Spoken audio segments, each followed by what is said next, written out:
नमस्कार प्यारे बच्चों, बहुत बहुत स्वागत है आपका। तो कैसे हैं आप सब? आशा करता हूँ आप सभी बहुत अच्छे होंगे। तो स्वागत है आपका बहुत बहुत अपने YouTube channel NCERT study point पे। और मेरा नाम है अर्जुन। तो आगे चलते हैं। देखो, जैसे कि आपको पता होगा कि हमारा चौथा जो चैप्टर है पहले बुक का, प्राचीन इतिहास का, एंशिएंट हिस्ट्री का, इसका हमारा चैप्टर चल रहा है चौथा, चारक विश्वास और इमारतें। इसका हम पार्ट 4 देखने वाले हैं। ठीक है, इससे पहले मैंने आपको 3 वीडियो प्रोवाइड करवा दिया था। आप उसको हमारे प्ले लिस्ट पे जाकर देख सकते हो। ठीक है। और देखो, आपने चैनल को सब्सक्राइब नहीं किया तो आप वीडियो देख रहे हो, 1 मिनट के लिए आप पॉज करो और सीधे आके आप सब्सक्राइब कर सकते हो। ठीक है। और आपने ग्रुप ज्वाइन नहीं किया तो उसको ज्वाइन करें। हमारा जो ग्रुप है टेलीग्राम ऐप पर है, नाम आपके सामने लिखा हुआ है। ठीक है। आपने अभी तक मुझे इंस्टाग्राम पे फॉलो नहीं किया तो आप फॉलो कर सकते हो। और बाकी कुछ भी आपका क्वेरी हो तो आप मुझे पर्सनली पूछ सकते हो। यूजर नेम आप सभी के सामने लिखा हुआ है। और देखो, ये आपका बोर्ड एग्जाम का जो सिलेबस है इस चैप्टर का वो है। आप वीडियो को पॉज करो और ये सभी आप पढ़ सकते हो। मैंने आपको पार्ट 1 में पढ़ के बता दिया था, समझा दिया था। और आप चौथे, आपका जो तीसरा चैप्टर है बंधुत्व, जाति तथा वर्ग, इसको आप देख सकते हो। 4 वीडियो मैंने आपको कराया है। और ये आपका विषय सूची है, इसका चौथा चैप्टर हम कर रहे हैं। तो आगे बढ़ते हैं। देखो, ऊपर के जो 19 टॉपिक है ना, 19 टॉपिक हमने समझ लिया था पहले, दूसरे और तीसरे वीडियो में। ठीक है, पहला, दूसरा, तीसरा वीडियो में। आज हम समझने वाले हैं 20वां, 21वां, 22वां, 23वां और 24वां। टोटल हमारे 2, 4, 1, 5 टॉपिक को हम इस वीडियो में समझ लेंगे। फिर हमारा जो ये चैप्टर है पूरा समाप्त हो जाएगा। फिर आपको बस एक ही काम करना है। वो काम है कि आपको ये चारों वीडियो को ध्यान से देखना है। और देखने के बाद सीधा एनसीईआरटी को थोड़ा बहुत पढ़ना है। जो मैंने पॉइंट इसमें से निकाले हैं टॉपिक के, उन पॉइंटों को एनसीईआरटी में अंडरलाइन कर कर थोड़ा सा डिजाइन बनाकर, मतलब थोड़ा अच्छे से, थोड़ा सा कहूँ तो थोड़ा विचार करके अच्छे से पढ़ना है। ठीक है। तो पहले हम समझते हैं बौद्ध धर्म का विभाजन। बौद्ध धर्म को मैंने आपको बता दिया, बताने की जरूरत है नहीं। गौतम बुद्ध ने बौद्ध धर्म की स्थापना की थी। अब बौद्ध संघ बनाया था, फिर बौद्ध संघ जो है वो बहुत विस्तार हो गया। अब बौद्ध संघ का विभाजन कैसे हुआ? देखो, बौद्ध संघ जो है ना, जब उसका स्थापना हुआ, और जब वो स्थापना होने के बाद जब समय आगे चला गया, चलता गया, तब उसको लोगों ने 2 भागों में बांट दिया। लोगों ने सोचा भाई बौद्ध धर्म को अब हम अलग तरीके से देखेंगे। पहला तरीका था हमारा महायान परंपरा, दूसरा हमारा था हीनयान परंपरा। महायान परंपरा में क्या था? ये एक नया रूल था। और हीनयान परंपरा क्या था? ये एक पुराना रूल था। इसको समझने के लिए आपको थोड़ा सा ध्यान से देखो इस वीडियो, इस बातों को समझो। देखो, बौद्ध धर्म एक धर्म है जिसका विभाजन आगे चलते चलते बहुत गहराई से कर दिया। ये जो है हमारा नया रूल बना है, किस ये इसको हम कहते हैं महायान परंपरा। पहले लोग जो है हीनयान परंपरा को मानते थे बौद्ध धर्म के अंदर। लेकिन बाद में क्या हुआ कि इसको हम जो है 2 भागों में बांट देते हैं, विभाजन हो जाता है। ये हमारा नया रूल है, ये हमारा पुराना रूल है। पूजा तो हम कर ही रहे हैं इसका। आप समझो, महायान परंपरा में जो है ना, बौद्ध धर्म की जो ये है, ये नई परंपरा है। ठीक है। लेकिन हीनयान जो परंपरा है ना, ये बौद्ध धर्म की बहुत पुरानी परंपरा है। नई परंपरा के अनुसार जो गौतम बुद्ध है, इसको हम भगवान मानते हैं। ठीक है। नई परंपरा के अनुसार जो है गौतम बुद्ध को हम भगवान मानते हैं। लेकिन जो पुरानी परंपरा थी, इसमें जो है, इसके अनुसार हम जो है गौतम बुद्ध को इंसान मानते हैं, मानते थे पहले। देखो, पहले गौतम बुद्ध सामने बैठे होते थे और सभी शिष्य उसके सामने होते थे, सुनते थे। तो पहले इनको इंसान माना जाता था, लेकिन अब जो है इनको भगवान मानते हैं अपने नए परंपरा के एक तरह से अकॉर्डिंग। नई परंपरा के अनुसार जो गौतम बुद्ध था, इसकी पूजा जो है मूर्ति के रूप में करते हैं। ठीक है। पुरानी परंपरा के अनुसार सिर्फ गौतम बुद्ध के उपदेशों को मानने होते थे। लेकिन अब क्या होता है, इनकी हर बातों को हम समझते हैं, देखते हैं, इनको भगवान मान लेते हैं एक तरह से। ठीक है। अभी, ठीक है, अब हिंदू धर्म की शुरुआत हो जाती है।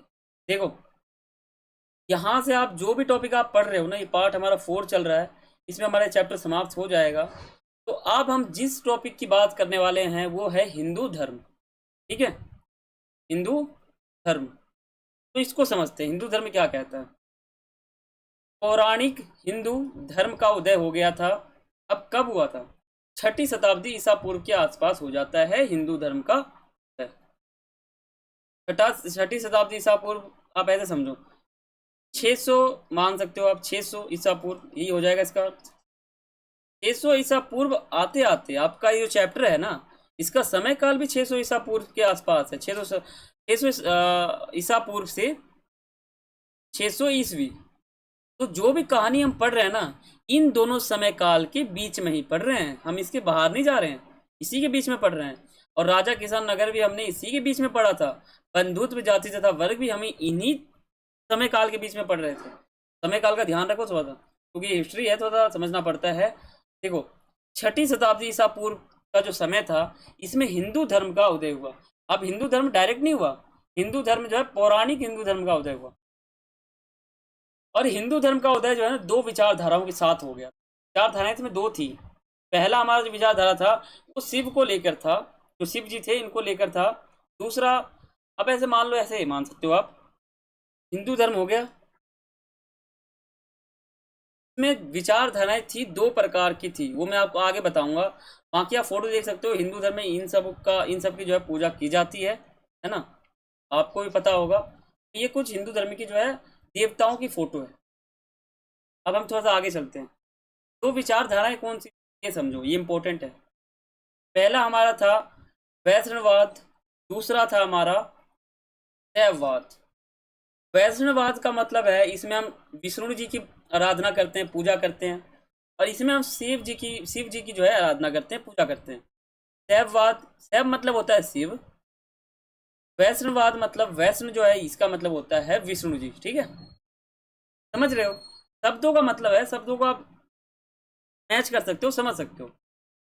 अब इसका देखो, इसमें विष्णु देव के 10 अवतारों का वर्णन किया गया। जो विष्णु देव हैं, अब इनकी फोटो आपको आगे दिखाता हूँ।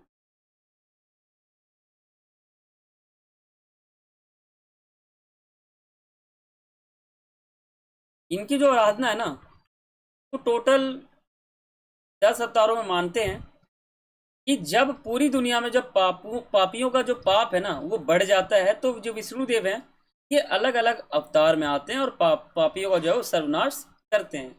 ये बताया गया हमारा प्रथम विचारधारा। लोग मानते हैं कि हिंदू धर्म का जब उदय होता है, तब लोग सोचते हैं कि जो विष्णु जी हैं इनका 10 अवतार है।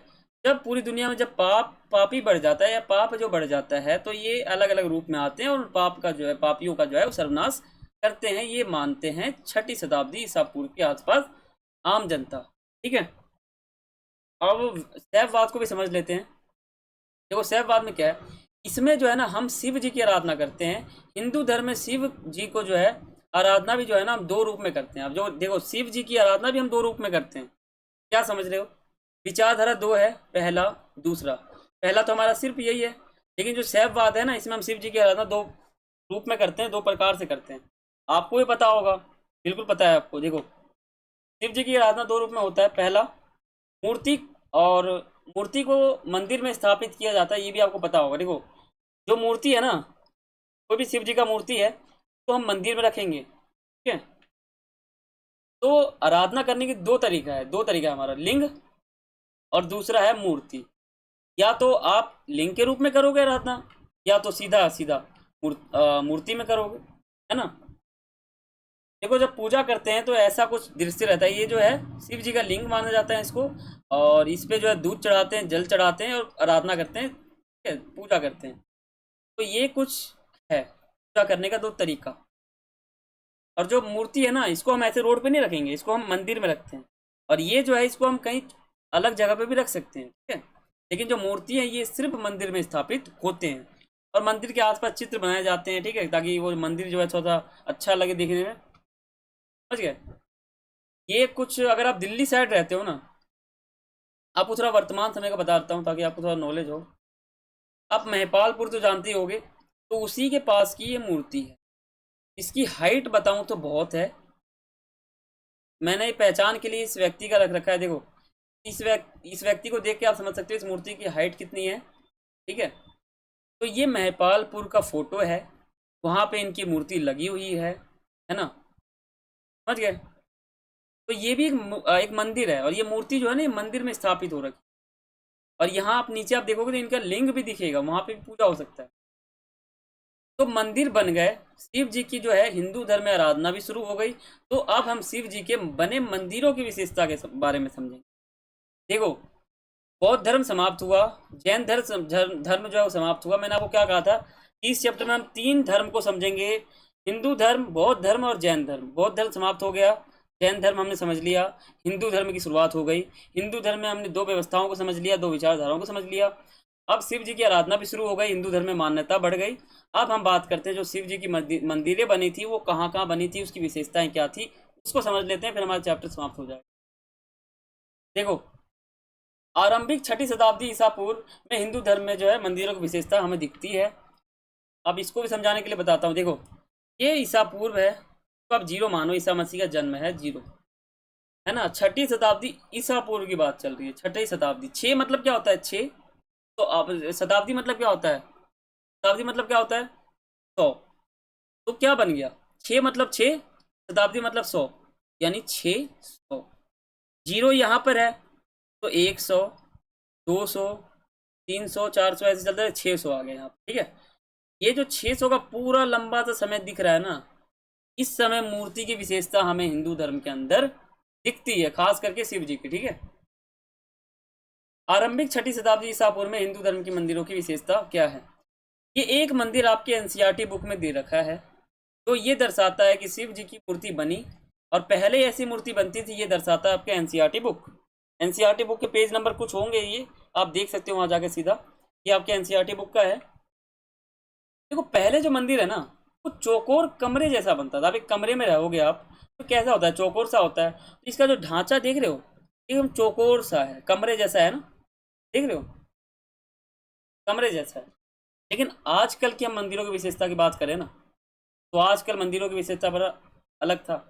लेकिन अब जो मंदिर बनता है उसमें चौकोर आकार का ढांचा मंदिर के ऊपर लगाया जाता है। कैसे, ये देखो, इसके ऊपर एक ढांचा लगेगा चौकोर टाइप का, ठीक है। अब बनाया जाता है इस प्रकार से। पहले कैसे बनता था, कमरे के समान, जिसे हम शिखर कहते हैं। शिखर किसे कहते हैं, जो मंदिर के ऊपर जो गोल सा ढांचा सा होता है, ऐसे मंदिर के ऊपर चौकोर कमरे के ऊपर, इसको हम शिखर कहते हैं। और जब और अब जो भी मंदिर बनते हैं ना, उन मंदिर के ऊपर दीवारों पर चित्र बनाए जाते हैं ताकि मंदिर और भी सुंदर लगे। और मंदिर के आसपास जल की उपलब्धता करवाते हैं ताकि जो पूजा करने के लिए जो व्यक्ति आते हैं उनको जल मिल सके, ठीक है। आराधना करने के लिए, पूजा करने के लिए जल मिल सके, ऐसा कुछ व्यवस्था वहाँ पे करवा देते हैं। और मंदिर के आसपास जो है ना, स्थल भी बनाए जाते हैं ताकि लोग वहाँ ठहर सके, बैठ सके। आजकल के मंदिर ऐसे ही बनते हैं।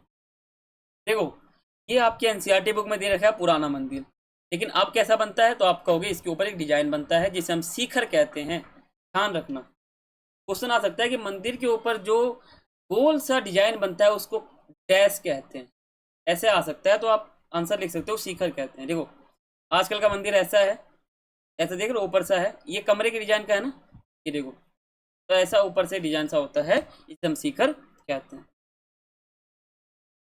एक मंदिर था, अब हम यहाँ पे टॉपिक खत्म करने से पहले एक चीज को समझ लेते हैं। देखो, एक मंदिर था जिसे हम कहते हैं कैलाशनाथ। ये शिव जी की मंदिर थी, इसको हम कैलाशनाथ कहते हैं। तो जिस व्यक्ति ने इस मंदिर को बनाया था ना, वो भगवान से ये कहता है, यहाँ मैंने आपके सामने लिखा है, कैलाशनाथ का जो मंदिर है वो शिव का मंदिर है। और इसकी स्थापना 8वीं शताब्दी ईसा पूर्व, 8वीं शताब्दी के आसपास हुई थी, ठीक है। और इस मंदिर को पहाड़ काट कर, ये देख रहे हो, ये मंदिर है, इसको हम कहते हैं कैलाशनाथ मंदिर। इसको पता है कैसे बनाया गया था, इसको बहुत सारे पहाड़ों को काट कर कैसे कैसे डिजाइन करके बनाया गया था। और ये जिस व्यक्ति ने बनाया था ना, वो कुछ अलग ही कहता है, उसको समझते हैं।